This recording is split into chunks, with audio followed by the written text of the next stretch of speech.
ओम गणेशाय नमः। नमस्कार, मैं अविनाश।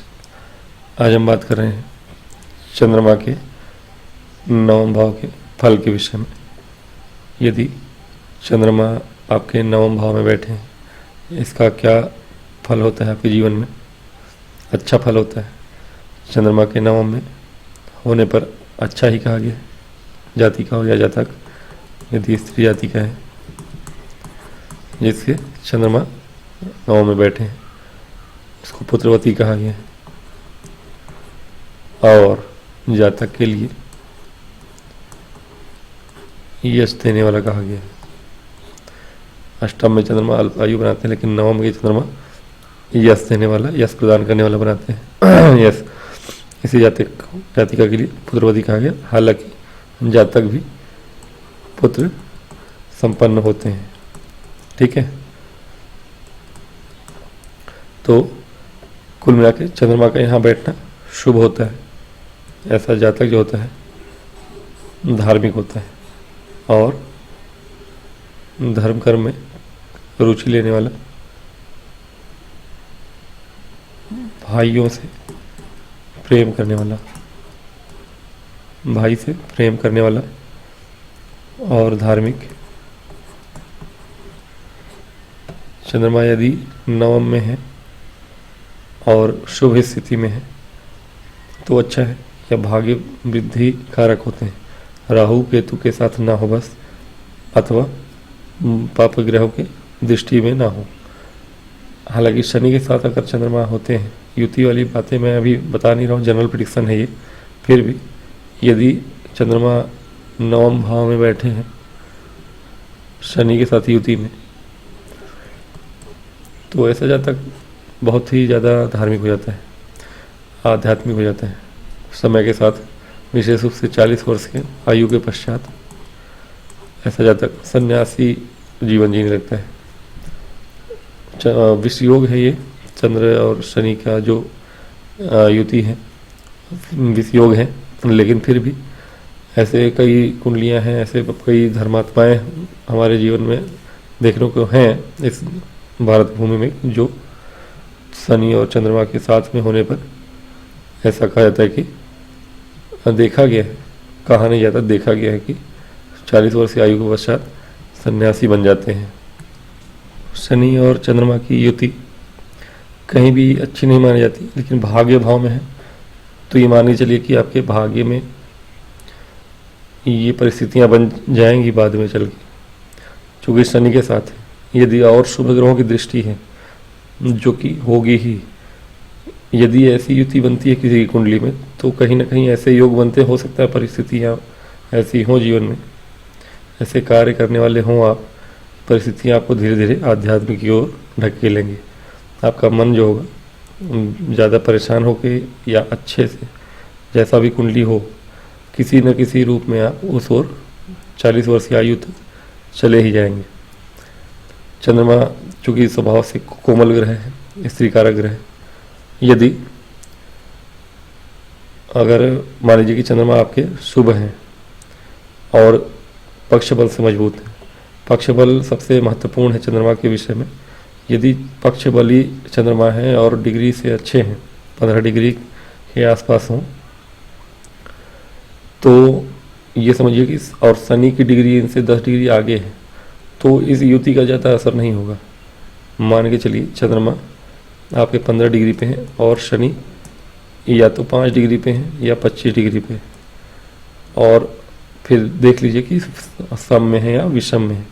शनि यदि यहाँ पे अच्छे नहीं हैं, अच्छे भी हैं लेकिन चंद्रमा से दूरी ज़्यादा है उनकी, और चंद्रमा पक्ष बली हैं और डिग्री से भी मजबूत हैं और अच्छे नक्षत्र में बैठे और शुभ ग्रहों से देखे जाते हों इस भाव में, और शुभ ग्रहों की युति या दृष्टि हो, तो ऐसा बहुत ज़्यादा परेशान नहीं करते हैं चंद्रमा।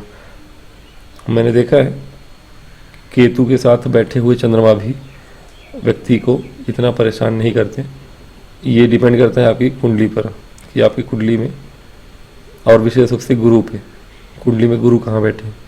कहा जाता है गुरु अगर केंद्र में बैठे हैं, विशेष रूप से लग्न में, तो आपके वैसे भी 50 दोषों को, 100 दोषों को दूर कर देते हैं कुंडली के 100 दोषों को।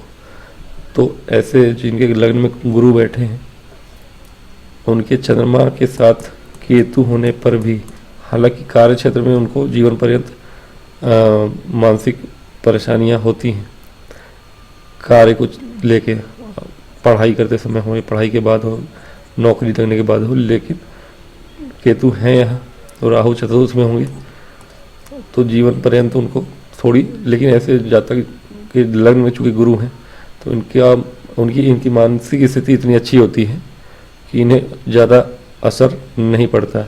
ऐसे चंद्रमा और केतु साथ में अगर शनि भी बैठे हैं लग्न में तो भी उतना अंतर पड़ते नहीं देखा मैंने, क्योंकि इस लग्न में शनि है, दसम दृष्टि भी पड़ रही है। इसका मतलब क्या है, केतु और शनि और राहु तीनों की ही दृष्टि चंद्रमा पर पड़ रही है, लेकिन एक गुरु लग्न में बैठे होने के कारण ऐसे जातक को मैंने शुभ स्थिति में ही देखा है। शनि विशेष रूप से लग्न में बैठे तो ऐसा जातक वैसे भी बहुत ही टाइम पंक्चुअल होता है, टाइम पे अपना काम करने वाला। खैर ये विषय नहीं है हमारा। चंद्रमा कुल मिला के अच्छे होने चाहिए, शुभ होने चाहिए। जो अवस्थाओं की बात की मैंने, 12 अवस्थाएं हैं जो ग्रहों की, उन 12 अवस्थाओं में से चंद्रमा के लिए बहुत कम अवस्थाएं हैं जो अच्छी हैं। अधिकतर ग्रहों के लिए देखा है मैंने 4 या 5 अवस्थाएं ही अच्छी होती हैं, और चंद्रमा के लिए उन 4 अवस्थाओं में, इनके लिए भी 12 में से 4 अवस्थाएं ही अच्छी हैं। उन 4 अवस्थाओं में यदि चंद्रमा है आपके कुंडली में तो वो अच्छा फल देते हैं। फिर भी उन 4 अवस्थाओं में भी पक्ष बल से मजबूत होने चाहिए। यदि ये कृष्ण पक्ष के हैं, ठीक है, शुक्ल पक्ष के नहीं हैं या पूर्णिमा के आसपास के नहीं हैं, तो वो प्रभाव भी अपोजिट होता है, वो भी शुभ फल नहीं देता है। उन 4 अवस्थाओं में भी कौन कौन से मान के चलिए, सभा अवस्था है, सभा अवस्था कहते हैं हम, कौतुक अवस्था है, और कौतुक अवस्था, अच्छा कौतुक अवस्था में भी डिपेंड करता है कि पक्ष बल से मजबूत है कि नहीं। कृष्ण पक्ष के हैं तो अपोजिट फल देते हैं, ठीक है, अगर शुक्ल पक्ष है तो अच्छा फल देंगे। इसके अलावा नृत्य लिप्सा अवस्था होती है, डिटेल में मैं बताऊंगा इन सबको अलग से वीडियो बना के। फिलहाल बता देता हूँ, अगर चंद्रमा इन 4 अवस्थाओं में है, नृत्य लिप्सा हो गया, सभा अवस्था हो गया, कौतुक अवस्था हो गया, एक भोजनावस्था है, भोजनावस्था भोजन की अवस्था में है, और उसमें भी भोजनावस्था में भी आपके चंद्रमा यदि पंचम में हो और सप्तम में हो तो विशेष अच्छे होते हैं। निद्रा अवस्था में भी एक कंडीशन पे अच्छा होता है चंद्रमा का होना, यदि ये चंद्रमा आपके पंचम और सप्तम में है तो शुभ फल देते हैं। यदि निद्रावस्था में भी है, निद्रावस्था में अच्छा नहीं है फल है इनका, फिर भी अच्छा फल कब देते हैं, जब ये पंचम या सप्तम में होते हैं तो शुभ फल देते हैं। कौतुकावस्था में 9वें भाव में ही शुभ फल देते हैं, और विशेष रूप से, या 10वें भाव में। तो 9वें के चंद्रमा की बात हो रही है, तो कौतुकावस्था में यदि चंद्रमा 9वें या 10वें में हो तो शुभ फल देते हैं, और विशेष रूप से पक्ष बल से मजबूत हो, शुक्ल पक्ष के हों। तो ये अवस्थाएं हैं, और चंद्रमा बली हैं तो कौतुकावस्था में चाहे ऐसा जातक होता है बहुत अच्छे लंबे चौड़े शरीर वाला और हष्ट पुष्ट होता है, दिमाग से तेज, तो जो अच्छा है वो बहुत अच्छा है, और जो बुरा है वो अत्यंत बुरा होता है। तो ये देखना जानना आवश्यक है कि आपके कोई भी ग्रह कुंडली में किस अवस्था में होते हैं। तो ये चीज़ें हैं। चंद्रमा का 9वें में होना हालांकि अच्छा ही है, सूर्य की तरह नहीं है कि कुछ अच्छा कुछ खराब। चंद्रमा का यहाँ पे अच्छा होना अच्छा ही है, बस ये है कि युति और स्थिति अच्छी हो कुंडली में, या तो ये शुक्ल पक्ष के हो, पूर्णिमा के आगे पीछे का जन्म हो, आपका पूर्णिमा के 2 दिन आगे 2 दिन पीछे का जन्म हो, और शनि राहु केतु के साथ ना हो, या दृष्टि में ना हो। दृष्टि में एक आध अशुभ दृष्टि भी है, लेकिन 1-2 शुभ दृष्टि भी है या शुभ ग्रह के साथ हैं तो उतना चलता है। तो चंद्रमा यहाँ अच्छा फल ही देते हैं, धर्म स्वावलंबी होता है सजातक, और सारा ही फल अच्छा है चंद्रमा का 9वें भाव में। तो ये चीज़ें हैं। आपका मन, हालांकि भाग्य भाव में बैठा चंद्रमा जहाँ भी बैठते हैं वैसा ही दिमाग देते हैं लोगों को।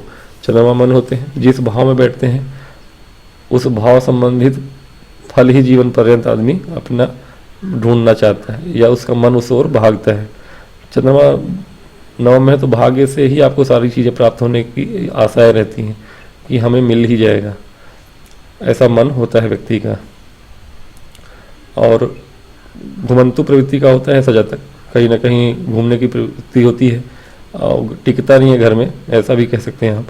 कहीं ना कहीं भागना, इसके एक जगह पर टिकने की आदत या घूमने की प्रवृत्ति बहुत ज़्यादा होती है ऐसे जातक में, नवम में चंद्रमा है तो यही है आपका चंद्रमा का फल नवम भाव में।